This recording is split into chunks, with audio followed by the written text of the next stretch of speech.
Hello everyone, আসসালামু আলাইকুম। কেমন আছেন সবাই? আশা করছি সবাই অনেক ভালো আছেন। অ্যান্ড আজকে কিন্তু আমি আরেকটা ব্লগ নিয়ে চলে আসছি। এটা হচ্ছে হারভেস্টিং ব্লগ প্লাস মেইনলি আজকে হারভেস্টিং করা হবে ধুন্দুল। আর এই ধুন্দুলগুলো কিন্তু সেকেন্ড টাইম হারভেস্ট করবে, বাট আমি গতবার হারভেস্ট করার সময় ছিলাম না, সো দ্যাটস ওয়াই দেখতে পারিনি।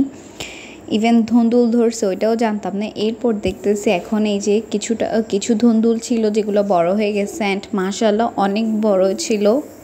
সো এখান থেকে কিন্তু 4টা হারভেস্ট করা হবে। এই যে আম্মু ধুন্দুলগুলো হারভেস্ট করে নিচ্ছিল, অ্যান্ড প্রথমের এই ধুন্দুলগুলোর সাইজ কিন্তু বেশ বড় ছিল, অ্যান্ড 4টায় প্রায় হাফ কেজি থেকে বেশি ছিল, মোটামুটি 1 কেজি হবে ওরকম। অ্যান্ড প্রথমে এগুলাকে কিন্তু এই যে আম্মু একদম ভালো করে খোসা ছাড়াই নিছে, অ্যান্ড এই যে এখন কিন্তু পিস পিস করে কেটে নেওয়া হয়েছে। এরপর এই যে এখন কিন্তু এগুলাকে রান্নার জন্য মানে একদম ভালোভাবে একটা কড়াইতে এই যে তেল দিয়ে এরপর পেঁয়াজ দিয়ে ভালোভাবে ভেজে নিচ্ছে, অ্যান্ড এই পেঁয়াজটা কিন্তু একদম নরম হয়ে আসা পর্যন্ত ভাজবে।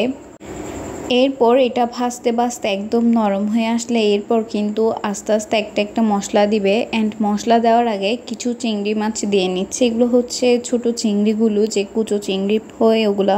সো ওগুলাকে দিয়েও কিন্তু একদম ভালোভাবে মিক্স করে নিচ্ছে, অ্যান্ড ভালোভাবে ভেজে নিচ্ছে যাতে কাঁচা যে ভাবটা থাকে ওইটা না থাকে। এরপরে কিন্তু এখন এই যে কিছু পরিমাণ হলুদ, এক চা চামচের মতো হলুদ দিয়ে প্রথমে ভালোভাবে মিক্স করে এরপর মরিচ দিয়ে এখন কিন্তু পানি দিয়ে নিচ্ছে।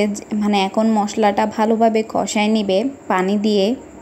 এইবার যতক্ষণ না পানির উপর থেকে মানে পানির কাছ থেকে তেল আলাদা হয়ে যায় ততক্ষণ পর্যন্ত কষাবেন। মশলাগুলো ভালোভাবে এভাবে সিদ্ধ হয়ে আসলে এখন যে ধুন্দুলগুলো ছিল কেটে রাখা হয়েছে ওগুলাকে দিয়ে ভালোভাবে মিক্স করে নেওয়া হচ্ছে। অ্যান্ড ভালোভাবে মিক্স করা হয়ে গেলে কিন্তু এগুলোকে ঢেকে দেওয়া হবে, যার জন্য একদম ভালোভাবে মশলা যাতে ভেতরে ঢুকে তার জন্যই মিক্স করে দিচ্ছে ভালোভাবে একদম খুন্তি দিয়ে।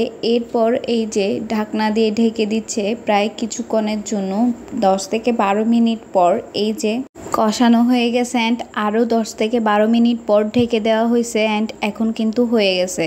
আর এই দিক দিয়ে ভাতগুলো আম্মু রাইস কুকারে দিয়ে রান্না করে নিচ্ছিল, অ্যান্ড অন্য পাশে কিন্তু আবার এই মাংস রান্নার জন্য মশলা কষাতে দিছে। অ্যান্ড এখানে কিন্তু পেঁয়াজ বাটা, আদা বাটা, রসুন বাটা দিয়ে এরপর পরিমাণ মতো জিরা গুঁড়া, মরিচ গুঁড়া, মানে যেভাবে মাংস রান্না করা হয় আর কি ওভাবে মশলাগুলোকে কষাই দেন। এখন এই যে মাংসগুলো একদম ভালোভাবে পরিষ্কার করে নিছে, এইগুলা মেইনলি অনেকক্ষণ আগে ভিজে দিয়ে রাখছে। এরপর মানে ভেজানো হয়ে যাওয়ার পর ভালোভাবে পরিষ্কার করে এখন কিন্তু রান্না করে নেওয়া হচ্ছে। প্রথমে কিন্তু ভালোভাবে মশলার মাংসটার গায়ে যাতে মশলা লাগে ওরকমভাবে কষানো হচ্ছে যাতে একদম মাংসের গায়ে মশলা ঢুকে যায়। এরপর কিন্তু এই মশলাগুলো কষানোর পর কিছুক্ষণের জন্য কিন্তু ঢাকনা দিয়ে ঢেকে দেওয়া হবে। অ্যান্ড এই যে একদম ভালোভাবে কষানো হয়ে গেলে এখন কিন্তু যে আলুগুলো কিছু পরিমাণ আলু কেটে নিছে ওগুলাও দিয়ে ভালোভাবে কষায় নিবে। অ্যান্ড এটা কিন্তু একদম তেল ছেড়ে আসার পর করতে হবে। এখন কিন্তু মাংসগুলো প্রায় হয়ে গেছে। এরপর এখন কিন্তু এখানে আবার কিছুক্ষণ ঢেকে দিবে যেহেতু আলু দিছিল। অ্যান্ড এখন এই যে কিছুক্ষণ কষানোর পর আবার পানি দিয়ে ঢেকে দিয়ে এরপর এখন কিন্তু একদম হয়ে গেছে।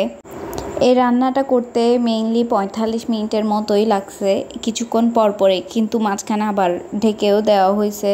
সো ফাইনালি এখন কিন্তু একদম রেডি। সো আজকের জন্য ভিডিওটা এতটুকু পর্যন্ত।